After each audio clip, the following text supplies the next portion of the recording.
अस्सलाम वालेकुम to all my students in my YouTube channel.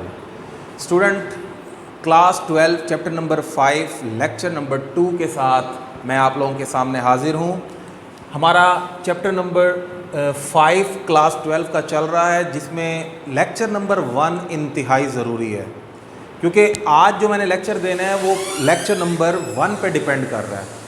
Lecture number 1 में total basics बताई हैं मैंने कि इनइक्वालिटीज़ क्या होती हैं, इनइक्वालिटीज़ को ड्रॉ करने के लिए कौन कौन से पैरामीटर्स हमें पता होने चाहिए। इसलिए मेरी गुजारिश है, जिन स्टूडेंट्स ने लेक्चर नंबर 1 नहीं सुना, पहले वो लेक्चर नंबर 1 सुने, उसके बाद वो लेक्चर नंबर 2 पे आएँ। Exercise 5.1 question number 1 part number 6 आपकी बुक का, यानी 12th स्टैंडर्ड की जो बुक है उसका चैप्टर नंबर 5 एक्सरसाइज 5.1 का क्वेश्चन नंबर 1 का पार्ट नंबर 6 एक इनइक्वालिटी आपके सामने है, जिसको मैंने इस ग्राफ पे ड्रॉ करना है।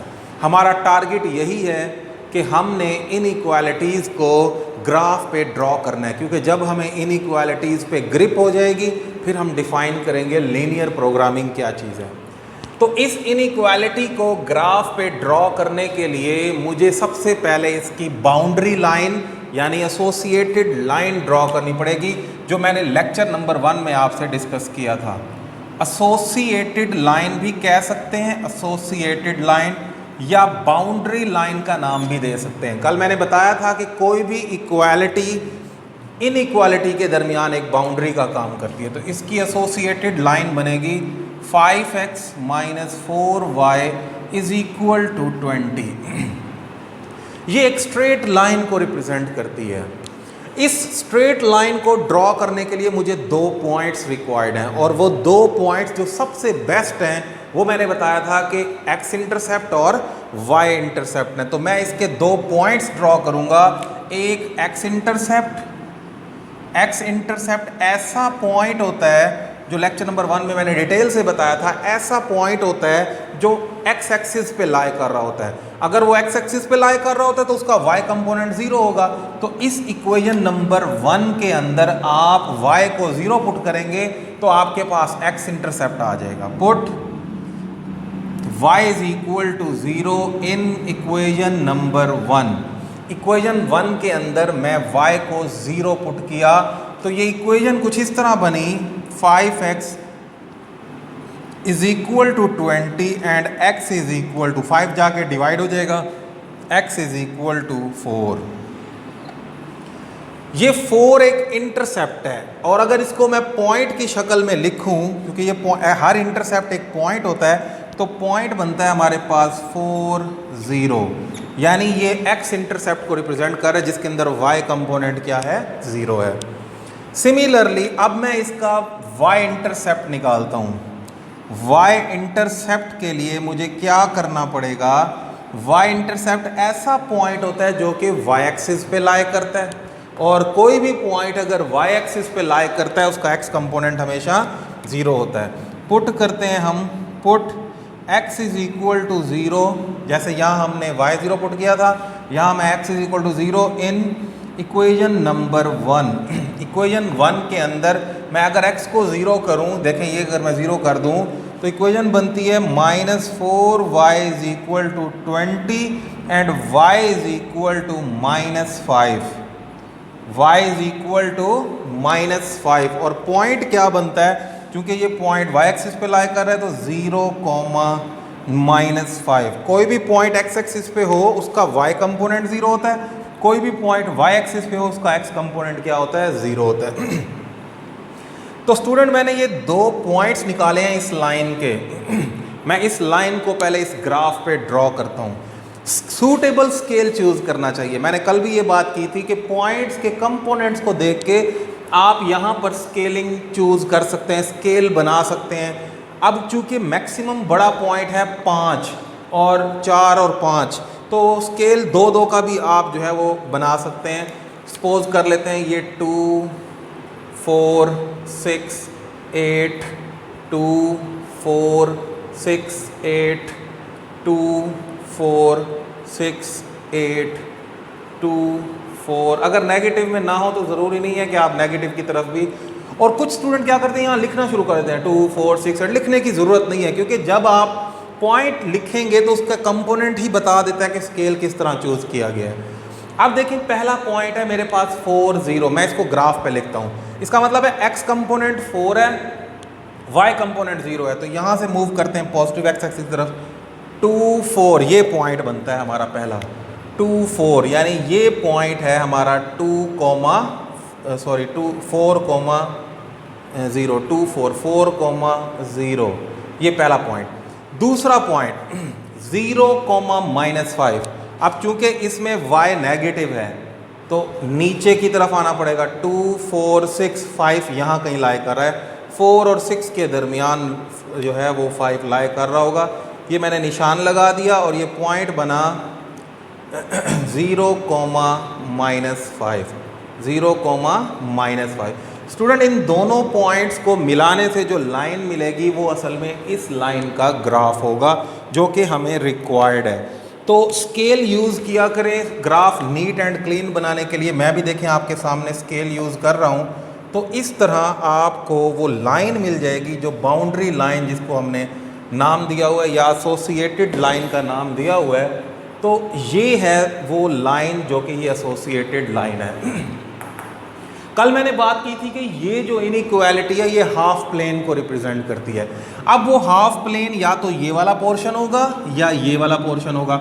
इसका फैसला टेस्ट पॉइंट करेंगे। टेस्ट पॉइंट क्या होते हैं, लेक्चर नंबर 1 में ये सारी बातें डिटेल से की हुई हैं, इसलिए मैं बार बार कह रहा हूँ कि लेक्चर नंबर 1 बहुत इंपॉर्टेंट है। टेस्ट पॉइंट हम चूज़ कर रहे हैं इसमें ओरिजिन को, यानी 0, 0 को मैं as a test point use कर रहा हूँ। और 0, 0 को ही क्यों यूज़ कर रहा हूँ ये भी मैं बता चुका हूँ आपको। Test point 0, 0, test point 0, 0 sorry. अब ये टेस्ट पॉइंट उठा के मैंने इस ओरिजिनल इनइक्वालिटी में पुट करने हैं। अगर तो ये सेटिस्फाई हो गई 5 × 0 -4 × 0 लेस देन इक्वल टू 20, ये सारा कुछ 0 हो जाएगा। 0 is less than equal to 20। At a time एक कंडीशन सेटिस्फाई करती है, तो 0 is less than 20 which is true, यानी ये ट्रू है। इसका मतलब ये हुआ कि ये इसको सेटिस्फाई कर रही है। अब चूंकि ओरिजिन जिसको हमने टेस्ट पॉइंट के तौर पे लिया वो इस लाइन की ऊपर वाली साइड का पॉइंट है, इसका मतलब इस तरफ वाले पोर्शन से जिस पॉइंट ने सेटिस्फाई किया है वो वाकई इसी के सॉल्यूशन का पॉइंट था, इस वजह से सेटिस्फाई हुआ। अगर इसका पॉइंट ना होता, ये वाला पोर्शन इसका सॉल्यूशन बनता, तो इस तरफ वाला कोई भी पॉइंट इसको सेटिस्फाई ना करता। जैसे कल मैंने 2 वाली एग्जांपल जो है वो आपको समझाई थी। तो इसका मतलब हुआ कि ये वाला सारा हाफ प्लेन जो है इसका पोर्शन है। तो आप इसको शेड कर सकते हैं ऐसे लाइंस की मदद से भी, और अगर आपके पास पेपर में पेंसिल है या लाइट सी शेडिंग कर दें। बहुत ज़्यादा जो है ना रफ काम नहीं करना। कुछ स्टूडेंट जो हैं वो शेडिंग को ऐसे लाइंस लगा देते हैं, तो ये बहुत बुरा लगता है। शेडिंग शो करनी है स्ट्रेट लाइन से शो कर दें, लाइट सा शेड बना दें।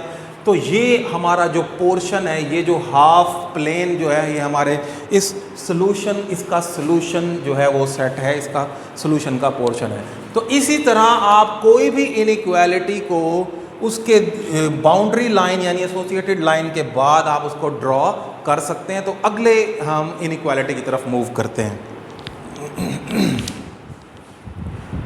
स्टूडेंट सेकंड क्वेश्चन की तरफ चलते हैं। क्वेश्चन नंबर 2 का फर्स्ट पार्ट, जिसके अंदर आप देख सकते हैं कि डबल इनइक्वालिटी आपके सामने है। इसमें कोई परेशानी की बात नहीं है। हमने इस इनइक्वालिटी का सलूशन वैसे ही निकालना है जैसे हम निकाल रहे हैं, इसका भी हमने वैसे ही सलूशन निकालना है जैसे हम निकाल रहे हैं। लेकिन फ़र्क ये है कि इन दोनों का जो ग्राफ है वो एक ही, इनका जो सलूशन है वो एक ही ग्राफ पे बनाना है और वो साइमल्टेनियस सलूशन होगा। जैसे एक से ज़्यादा इक्वेशन आ जाए, साइमल्टेनियस इक्वेशन हो, तो हम उनको साइमल्टेनियसली सॉल्व करते हैं। सलूशन जो होता है वो दोनों को सेटिस्फाई करता है। बिल्कुल इसी तरह हमने भी इन दोनों का ऐसा रीजन बनाना है, ऐसा सलूशन रीजन बनाना है, जो हमारा सलूशन होता है उसको हम सलूशन रीजन भी बोलते हैं, कि एट अ टाइम वो दोनों को सेटिस्फाई करे। तो इसका कंबाइंड सलूशन बनाएंगे। बाकी प्रोसीजर वही सेम है। सबसे पहले मैं इस इनइक्वालिटी नंबर 1 की एसोसिएटेड लाइन ड्रॉ करता हूँ। मैं पोर्शंस बना लेता हूँ ताकि आपको समझने में आसानी हो। यहाँ मैं लिख रहा हूँ एसोसिएटेड लाइन इस पहली इनइक्वालिटी की एसोसिएटेड लाइन, इसको बाउंड्री लाइन भी बोलते हैं। एसोसिएटेड लाइन क्या बनेगी? इसकी एसोसिएटेड लाइन बनेगी जी 2x minus 3y is equal to 6। और इसकी एसोसिएटेड लाइन बनाने के बाद मैं इसके इंटरसेप्ट निकालूंगा, यानी 2 पॉइंट्स निकालूंगा। x इंटरसेप्ट के लिए हम पुट करते होते हैं y को 0, ये बात अब आप लोगों को अच्छी तरह याद हो गई होगी। Put y is equal to 0 in this equation, यानी इन दिस इक्वेशन नंबर 1। जगह कम होने की वजह से मैं नहीं लिख रहा, लेकिन आप इक्वेशन का नाम देंगे और मेंशन भी करेंगे। y को 0 करें तो 2x इज इक्वल टू 6 और x is equal to 3। x intercept क्या निकला? 3। जो पॉइंट बनता है, पॉइंट जो बनता है वो मैं यहाँ लिख रहा हूँ, पॉइंट बनेगा 3,0। सामने ही मैंने उसके पॉइंट लिख दिया। अब y इंटरसेप्ट निकालने लगा हूँ मैं इसका। y इंटरसेप्ट y इंटरसेप्ट के लिए आप जानते हैं हम क्या करते हैं, हम पुट करते हैं put x is equal to 0। y intercept के लिए इस इक्वेशन के अंदर x को 0 पुट करूं तो ये बनता है minus 3y is equal to 6, और यहाँ से y की जो वैल्यू निकलती है -2 निकलती है, क्योंकि जब 3 जाके डिवाइड होगा तो -2 बन जाएगा। अब आप देखें, अगर इसको पॉइंट की शक्ल दूं तो पॉइंट बनता है 0, -2। मैं इन दोनों पॉइंट्स को उस ग्राफ पे प्लॉट करता हूं, और जो है बल्कि पहले ऐसा करते हैं हम कि दोनों लाइंस ड्रॉ कर लेते हैं। उसका फ़ायदा ये होगा कि स्केलिंग कैसे करनी चाहिए वो सामने आ जाएगा। इसके पॉइंट्स के कंपोनेंट मैक्सिमम 3 तक हैं। अब पता नहीं दूसरी लाइन के कंपोनेंट्स कितने बड़े आते हैं, तो स्केल चूज़ करने में बाधा परेशानी हो सकती है। दोनों लाइंस के कंपोनेंट्स हमारे सामने होंगे, हमें पता होगा कितना बड़ा मैक्सिमम कंपोनेंट है, हम स्केलिंग उसके मुताबिक कर सकते हैं। अब मैं इसकी एसोसिएटेड लाइन जो है वो ड्रॉ करने लगा हूँ। एसोसिएटेड लाइन जो है मैं दूसरे की बनाने लगा हूँ। इसकी एसोसिएटेड लाइन बनेगी 2x plus 3y is equal to 12। 2x plus 3y is equal to 12। अब इसके भी 2 पॉइंट्स चाहिए, यानी एक x इंटरसेप्ट चाहिए इसका। x इंटरसेप्ट के लिए हम क्या करेंगे, हम पुट करेंगे y इज इक्वल टू 0। बार बार एक ही काम करके बोरिंग भी लगता है। Put y is equal to 0। y को अगर 0 पुट किया जाए तो ये बनता है 2x इज इक्वल टू 12, और 2 जाके अगर डिवाइड हो जाए तो x इज इक्वल टू 6 जो है वो x इंटरसेप्ट जो है वो निकल आया। और इसी को अगर मैं पॉइंट की शक्ल दूं तो पॉइंट बनेगा 6,0। ठीक है जी। अब मैं इसका y इंटरसेप्ट निकालता हूँ। y इंटरसेप्ट के लिए हमें क्या करना पड़ेगा, हमें पुट करना पड़ेगा। आप जानते हैं put x is equal to 0। जब ये बार बार आप प्रैक्टिस करेंगे, लिखेंगे, तो ये चीज़ें आपकी फिंगर टिप्स पे आ जाएंगी। आप विद इन अ मिनट ये सारा काम जो है वो कंप्लीट कर सकेंगे। Put x is equal to 0। If we put x is equal to 0 this equation then this implies that 3y is equal to 12। 3y is equal to 12 and y is equal to जाके divide हो जाएगा, y is equal to 4। y intercept क्या निकला? 4। और अगर इसको point की शक्ल में लिखा जाए तो ये बनता है 0,4। ले जी, दोनों लाइन के पॉइंट्स हमारे सामने आ गए हैं। टेस्ट पॉइंट वाला मामला बाद में हल करेंगे, पहले इन दोनों को हम ड्रॉ कर लेते हैं। अब देखें, मैक्सिमम जो बड़ा पॉइंट है वो 6 तक जा रहा है, इसलिए कोई परेशानी की बात नहीं है। और नेगेटिव में भी हमारे पास कुछ कंपोनेंट्स आए हैं, तो हम इसको ड्रॉ करते हैं। तो ग्राफ में हम 2-2 का ही गैप रख लेते हैं। जैसे ये है हमारे पास 2, 4, 6, 8, 2, 4, 6, 2, 4, 6, 2, 4, 6। तो इस तरह अब आप देखें आपके पॉइंट्स क्या क्या हैं। सबसे पहला, इस पहली लाइन का जो पॉइंट है वो है 3, 0, 2, 4, यानी x कंपोनेंट 3 है तो ये 2, 4, 6, 2, 4, 2 और 4 के दरमियान जो नंबर होगा वो 3 होगा। तो ये पॉइंट बना हमारा 3,0। ये साथ मेंशन कर दिया करें। और दूसरा जो पॉइंट है वो है 0, 2, यानी नीचे की तरफ 0, 2। ये पहला ही है 0, 2, तो इसको भी हम 0,2। अब इसको ज्वाइन करने से जो लाइन मिलेगी वो हमारी फर्स्ट लाइन होगी। मैं स्केल का यूज़ कर रहा हूँ और बार बार यही कहता हूँ कि आप लोग भी स्केल से ही जो है वो लाइन ड्रॉ किया करेंगे। ये जी आपकी पहली लाइन ड्रॉ हो चुकी है, पहली बाउंड्री लाइन, एसोसिएटेड लाइन जो है ये ड्रॉ हो चुकी है। किसी कॉर्नर में इसकी इक्वेशन लिख लिया करें, क्योंकि जब हम दो से ज़्यादा लाइंस ड्रॉ करेंगे हम भूल जाते हैं कि कौन सी लाइन किस इनइक्वालिटी की है, इक्वालिटी की है। इसकी इक्वेशन थी 2x - 3y = 6, 2x - 3y = 6। मैंने यहाँ इसकी जो है इक्वेशन लिख ली है। अब मैं दूसरी लाइन के कंपोनेंट्स की तरफ आता हूँ। उसका पहला पॉइंट है 6 0, 2 4 6 ये पॉइंट बनता है 2 4 6, ये है जी 6, 0 6, 0। और इसका जो दूसरा पॉइंट है 0 4, 2 4 0 4 ये पॉइंट है जी दूसरा 0, 4। तो इन दोनों को ज्वाइन करने से जो लाइन बनेगी, मेरे पास डिफरेंट कलर के मार्कर्स हैं तो मैं दोनों लाइन को डिफरेंट कलर से बना रहा हूँ ताकि आप लोगों को समझने में आसानी हो। तो ये जी हमारी दूसरी एसोसिएटेड लाइन जो है वो हमारे सामने आ चुकी है। ये जी दूसरी एसोसिएटेड लाइन है। इसकी इक्वेशन जो है वो है 2x + 3y = 12, 2x + 3y = 12। किसी कोने में मैंने इसकी इक्वेशन लिख दी है। असल इम्पॉर्टेंट काम अब शुरू हो रहा है। स्टूडेंट को यहीं पे परेशानी होती है कि सर ग्राफ कैसे बनाया जाए, शेडिंग पोर्शन कैसे बनाया जाए। उसके लिए मैं अब आपको टेस्ट पॉइंट वाली बात को दोबारा दोहरा रहा हूँ। सबसे पहले मैं ये जो ब्लू लाइन मैंने ड्रॉ की है, अब इस इनइक्वालिटी का सलूशन, इस इनइक्वालिटी का सलूशन या तो इस ब्लू लाइन से ऊपर वाला पोर्शन होगा या नीचे वाला पोर्शन होगा। पहले तो हमने ये फैसला करना है कि ये ऊपर वाला पोर्शन है या नीचे वाला पोर्शन है। उसके लिए टेस्ट पॉइंट अप्लाई करूँगा। टेस्ट पॉइंट 0 0 टेस्ट पॉइंट बताएगा हमें, यानी ओरिजिन। अब आप देख सकते हैं कि ओरिजिन इस वक्त इस लाइन के ऊपर की तरफ है। अगर ओरिजिन ने इसको सेटिस्फाई किया, इस हिस्से को यानी इस इनइक्वालिटी को, उसका मतलब होगा ये हिस्सा उसका सॉल्यूशन रीजन है। अगर ओरिजिन ने सेटिस्फाई ना किया तो इसका मतलब है कि ये हिस्सा इसका सॉल्यूशन रीजन नहीं है, इस तरफ वाला कोई हिस्सा जो है उसका सॉल्यूशन रीजन बनेगा। तो अभी देख लेते हैं हम। टेस्ट पॉइंट 0 0 पुट करते हैं जी पहले इनइक्वालिटी में। 2 × 0 - 3 × 0 <= 6। ये सारा कुछ 0 हो गया। 0 <= 6। तो इसमें एट अ टाइम एक जो कंडीशन है वो ट्रू होती है, 0 लेस होता है 6 से, तो ये बात ट्रू है। इसका मतलब अब क्या हुआ कि ये पूरा पोर्शन ऊपर वाला, इस लाइन से ऊपर वाला, ये भी सारा हिस्सा इसका सॉल्यूशन रीजन है। लेकिन हमने दूसरी लाइन का सॉल्यूशन रीजन भी साथ लेके चलना है और वही रीजन, शॉर्ट रीजन सामने आएगा जो दोनों को सेटिस्फाई करे।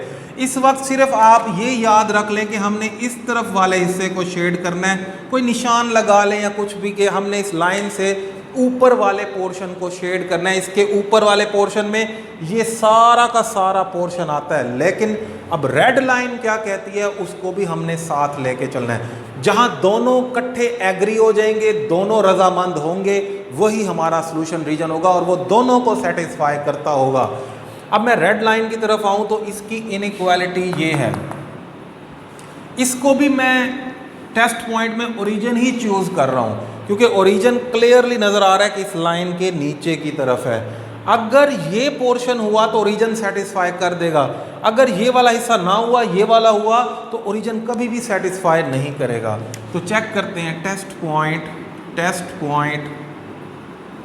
0 0 टेस्ट पॉइंट हमने डालते हैं 0 0, देखते हैं ट्रू आता है या फॉल्स आता है। 2 × 0 + 3 × 0 <= 12। ये सारा 0 हो जाएगा। 0 <= 12 और ये भी ट्रू आ गया है क्योंकि 0 जो है वो 12 से ट्रू होता है। अब आप सोच रहे होंगे हर दफ़ा ही ट्रू आता है। नहीं, ऐसा नहीं है, क्योंकि आगे जाके आप देखेंगे कुछ सवालों के अंदर ये लेस देन की बजाय ग्रेटर देन इक्वल टू की इनइक्वालिटीज़ भी आती है, वहाँ ये फॉल्स हो जाता है। इत्तफाक से अभी सारा का सारा ट्रू आ रहा है, तो आप ये मत समझिएगा कि हमेशा ही ट्रू होता है या फॉल्स पता नहीं कब होगा, तो फॉल्स वाली कंडीशन भी आएंगी। अब इसने ये फैसला किया, ज़रा इंपॉर्टेंट बात बता रहा हूँ, इसने ये फैसला किया कि रेड लाइन से नीचे वाला पोर्शन जो है वो इसका सॉल्यूशन बनता है, यानी इसके नीचे वाला हाफ प्लेन, ये वाला नहीं, क्योंकि ओरिजिन इस तरफ है। अब शेडिंग में इससे नीचे वाला पोर्शन होना चाहिए था, उसके नीचे वाले में ये भी आता है। लेकिन अगर दोनों को राजी करें, हम दोनों को रजामंदी देखें, तो ब्लू लाइन कहती है इससे ऊपर वाला पोर्शन शेड हो, रेड लाइन कहती है इससे नीचे वाला। तो मैं अब जो पोर्शन शेड करने लगा हूं, आप देखें ये दोनों में कंबाइंड है, यानी दोनों इसी तरफ जो है वो शेडिंग को एग्री करेंगे। लाइन को एक्सटेंड करके आप आगे भी जा सकते हैं। तो ये वो रीजन है जिसको दोनों inequalities eight a time satisfy करती हैं। क्योंकि ब्लू लाइन ने कहा था इस तरफ वाला पोर्शन देखें, इस तरफ वाला, अब ब्लू लाइन में इस तरफ वाले में ये भी आता था। अगर ब्लू लाइन अकेली होती तो ये हिस्सा भी शेड होता, क्योंकि हाफ प्लेन में ये भी आता है। लेकिन कंबाइंड रीजन बनाना है जो दोनों को सेटिस्फाई करे, तो इसलिए रेड लाइन ने कहा नीचे वाला, ब्लू ने कहा इस तरफ वाला, रेड ने कहा इस तरफ वाला। अब रेड के इस तरफ वाले में ये भी आता था, लेकिन ब्लू की वजह से शेड नहीं किया। ब्लू के ऊपर वाले हिस्से में ये भी आता था, रेड की वजह से शेड नहीं किया। तो ये जो पोर्शन मैंने शेड किया है, इसको बेशक एक्सटेंड कर लें आप, ये जो पोर्शन मैंने शेड किया है, इस वक्त ये दोनों का सोल्यूशन रीजन है। दोनों लाइंस का क्या है? Solution region. अब यहाँ पर एक इंपॉर्टेंट बात बता दूँ, यहाँ उसने एक वर्ड यूज़ किया है कॉर्नर पॉइंट्स। आपके सवाल में भी उसने कहा है कि find the corner points. Corner points वो होते हैं जहां आपका ये जो रीजन, जिसको हम सोल्यूशन रीजन बोलते हैं, शेडेड रीजन को हम क्या बोलते हैं? Solution reason. सोल्यूशन रीजन, ये जो सोल्यूशन रीजन के जो कॉर्नर्स बनते हैं वो असल में कॉर्नर पॉइंट्स कहलाते हैं। अब आप देखिए कि कॉर्नर कौन कौन सा बन रहा है। एक कॉर्नर ये बन रहा है, और एक कॉर्नर जो है इसका, ये कॉर्नर तो इस वक्त नहीं बन रहा, बस यही एक कॉर्नर पॉइंट बन रहा है, क्योंकि इसके बाद ये लाइन सीधी जा रही है, बीच में कोई और कटिंग नहीं है। ये कॉर्नर इसलिए नहीं है क्योंकि ये हमारी सोल्यूशन लाइन नहीं है, ये तो एक्स एक्सिस है, वाई एक्सिस है, इनको कट करके वो जा रहे हैं। तो ये हमारे पास एक कॉर्नर पॉइंट है। तो अगले पोर्शन में, अगले सवाल में मैं आपको बताऊंगा कि ये वाला कॉर्नर पॉइंट या और कॉर्नर पॉइंट्स जो हैं वो कैसे फाइंड आउट किए जाते हैं। तो स्टूडेंट, आपने देखा कि अगर एक इनइक्वालिटी हो तब भी वही प्रोसीजर है, एक से ज़्यादा इनइक्वालिटी हो प्रोसीजर सेम है, लेकिन शेडिंग के वक्त थोड़ा सा ख्याल रखना पड़ता है कि शेडिंग जो है वो दोनों की कंबाइन शेडिंग होनी चाहिए। तो इस तरह स्टूडेंट आप जो है किसी भी इनइक्वालिटी को ईजीली ग्राफ पे ड्रॉ कर सकते हैं।